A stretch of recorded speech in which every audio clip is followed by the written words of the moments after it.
Hello friends, welcome my H medicine channel. আজকে আবারও একটি নতুন টপিকের উপর আমি ডিসকাস করতে যাচ্ছি, সেটি হচ্ছে এই নিউরোক্যান্ট প্লাস ইনজেকশন।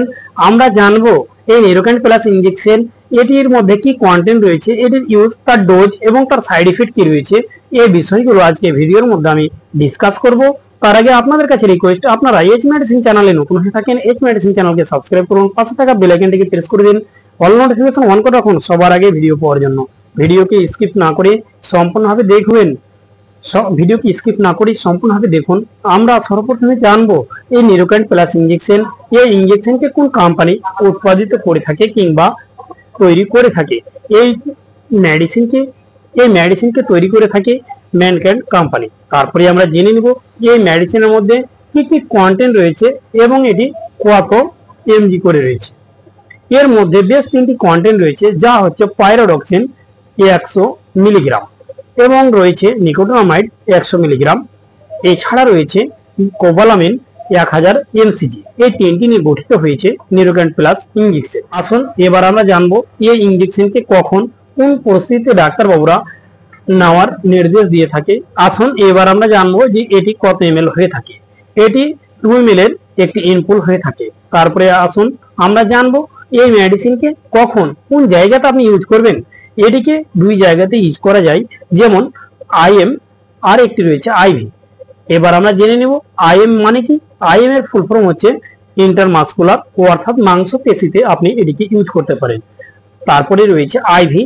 এবার আমরা জানবো যে আইভির ফুল ফর্ম ইন্টারভেনাস। এটিকে আপনি শিরার মধ্যে বা রগের মধ্যে আপনি যে কোনো জায়গাতে লাগাতে পারেন।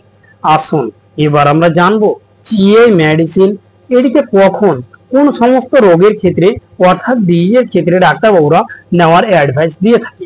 এটিকে কমনলি ইউজ করে থাকে যেমন পেন, অর্থাৎ শরীরের মধ্যে যে কোনো ধরনের পেন হোক, সে জয়েন্ট পেন হতে পারে, আর্থারাইটিসও পেন হতে পারে, এছাড়া ঝিনঝিন করতে পারে কিংবা খিঁচুনি আকার হতে পারে, সেই ক্ষেত্রে কিন্তু নেওয়ার অ্যাডভাইস দিয়ে থাকে। এছাড়া এটিকে অ্যাডভাইস দিয়ে থাকে যেমন মানসিক চিকিৎসার জন্য সবসময় যদি আপনি ডিপ্রেশনে কিংবা টেনশন বোধ করেন, সেই ক্ষেত্রে কিন্তু নেওয়ার অ্যাডভাইস দিয়ে থাকে।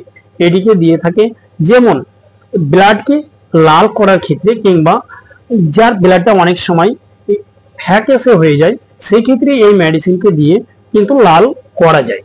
তারপরে দিয়ে থাকে অনেক সময় হাই কোলেস্টেরল, যার কোলেস্টেরলের মাত্রা শরীরে অতিরিক্ত বেড়ে যায়, সেই কোলেস্টেরলকে কম করার জন্য। এছাড়া দিয়ে থাকে যাদের হৃদরোগ অর্থাৎ যাদের হার্টের সমস্যা রয়েছে, তারাও কিন্তু এই মেডিসিন ডাক্তারবাবুরা দিয়ে থাকে। এছাড়া দিয়ে থাকে ভিটামিন বি কমপ্লেক্সের কমে, অর্থাৎ প্রচন্ড শরীর দুর্বল, একটু হাঁটাচলা করলে ক্লান্ত লাগে, উইকনেস লাগে, খাওয়ার খেতে ইচ্ছে করে না, সেই ক্ষেত্রে কিন্তু ডাক্তারবাবুরা এই মেডিসিনকে দিয়ে থাকে। এছাড়া দিয়ে থাকে ক্যান্সারের মতো ডিজিজে কিন্তু ডাক্তারবাবুরা এই মেডিসিনকে প্রেসক্রাইব করে থাকে। আসুন এবার আমরা জানবো এই মেডিসিন এটির ডোজ কি হতে পারে।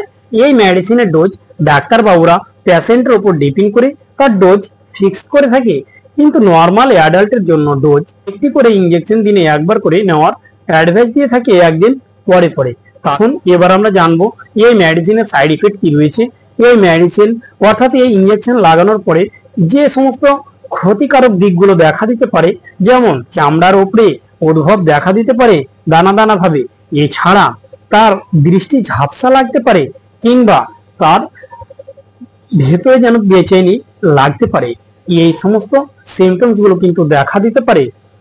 তাই আপনাদের কাছে রিকোয়েস্ট, আপনারা যখনই কোনো মেডিসিন ব্যবহার করবেন ডাক্তারের পরামর্শ নেবেন, তারপরে ব্যবহার করবেন।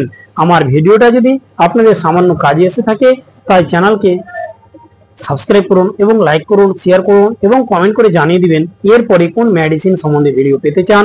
আসি পরে ভিডিও আবার দেখা হবে।